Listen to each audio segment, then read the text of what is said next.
여러분 안녕하십니까? MBC 뉴스데스크 계속해서 대전, 세종, 충남 소식 전해드립니다. 코로나 확산으로 전면 중단됐던 현장 축제가 단계적 일상 회복과 함께 재개되기 시작했습니다. 아직은 사전 예약이나 인원 제한으로 진행되는 프로그램이 많아서 방문 전에 확인을 해야 모처럼의 축제를 안전하게 즐길 수 있습니다. 조형찬 기자입니다. 대전 국제 와인 페스티벌. 32개 나라 3,200여 와인이 겨루어 우수 제품으로 선발된 와인 100여 종부터 우리나라에는 수입되지 않는 160여 종의 와인도 한자리에서 만날 수 있습니다. 국내에서 최초라고 보시면 될 것 같아요. 더군다나 이제 그동안 코로나 기간 동안 이제 전혀 이런 행사는 하지 못했는데 평소에 접하지 못했던 그런 세계의 다양한 와인들을 접하는 좋은 기회가 되었고요. 코로나19로 2년 만에 국가대표 소믈리에 대회와 대전 전통주 품평회 등이 오는 18일까지 계속되는데 사전 현장 접수로 참가 인원은 제한합니다. 지난해 취소됐던 대전 브루스 축제도 처음 열렸습니다. 원도심의 향수를 되살릴 수 있는 프로그램과 세대를 아우르는 댄스, 가요제가 다채롭게 진행됩니다. 코로나 때문에 많은 사람이 오지는 못하지만 어느 정도 일정 부분 저희가 방역 통제 하에 오시는 분들이 또 시장을 이용하고 그분들과 같이 상생할 수 있는 기회를 버스킹 공연과 추억의 놀이도 중앙시장 곳곳에서 열려 침체된 상권 활성화도 기대됩니다. 좋죠. 아무래도 볼거리도 있고 사람도 모이고 그러면 아무래도 손님이 더 오겠죠. 대전 서구 힐링 아트 페스티벌도 2년 만에 다시 시민들을 찾아갑니다. 60여 명의 작가가 참여한 아트마켓, 음악과 어우러진 아트 빛 터널 등이 선보이는데 백신 접종 완료자 등이 499명까지 동시 입장할 수 있습니다.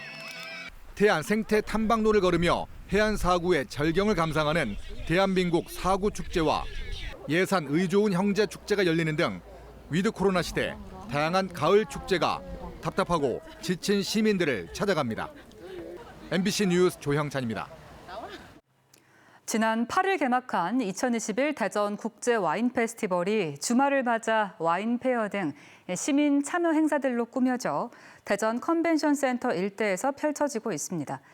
오늘과 내일 이틀간 대전 컨벤션 센터에서 열리는 와인 페어는 특색 있는 와인들이 대거 선보이고 있으며 현장에서 와인을 마실 수는 없고 구매나 전시품 관람만 가능합니다. 또 시민 소믈리에 선발대회, 와이너리 포토존 등 이벤트 행사도 함께 진행되고 있으며 대전 MBC 유튜브를 통해 와인 정보를 제공하는 컨퍼런스와 랜선 와인 시음회 등 온 오프라인을 아우르는 다채로운 행사가 마련됐습니다. 데이트 폭력 논란을 낳은 외국인 선수 영입 등으로 대표이사 및 임원진이 해임된 프로축구단 아산FC에 대해 아산시가 감사를 벌였는데 구단 운영이 엉망이었습니다. 선수나 직원을 뽑을 때 절차도 지키지 않았고 또 다른 외국인 선수 영입을 시도하다가 억대의 배상금을 문 사실도 드러났습니다. 고병건 기자입니다. 데이트 폭력 전력이 있는 일본인 선수를 영입했다. 여론의 문매를 맞은 프로축구단 아산FC. 임원진을 해임하고 열흘간 구단 업무 전반에 대한 감사를 벌인 아산시가 결과를 발표했습니다. 우선 지난 2018년부터 지난해까지 아산FC는 사무 직원을 채용하고 코칭 스태프나 선수 등을 영입할 때 인사 규정을 제대로 지키지 않은 사실이 드러났습니다. 구단 정관에 나와 있는 인사위원회나 이사회 등의 심의, 의결 절차를 밟지 않은 건데 전체 구단 관계자 149명 가운데 51명, 3분의 1이 이렇게 채용됐습니다. 또 다른 외국인 선수 영입을 어설프게 추진하다 중단되면서 배상금을 지급한 사실도 새롭게 드러났습니다. 지난해 유럽 일부 리그에서 뛰던 선수를 영입하려다 지체되자 계약을 취소했는데 이것이 빌미가 돼 억대의 배상금을 지급한 겁니다. 그런 경험이 조금 직원들이 좀 부족한다 보니까 사무국도 그래서 그런 일이 좀 생긴 것 같습니다. 시에서 대표이사 대행을 맡고 있는 아산FC는 감사 지적사항을 수용하고 시정하는 한편 앞으로 구단 정상화를 위해 노력하겠다고 밝혔습니다. 한편 전임 대표이사와 사무국장이 제기한 해임 처분 가처분 소송은 이달 중 법원 판단이 나올 것으로 보여 결과에 따라 또 다른 논란이 예상됩니다. MBC 뉴스 고병권입니다.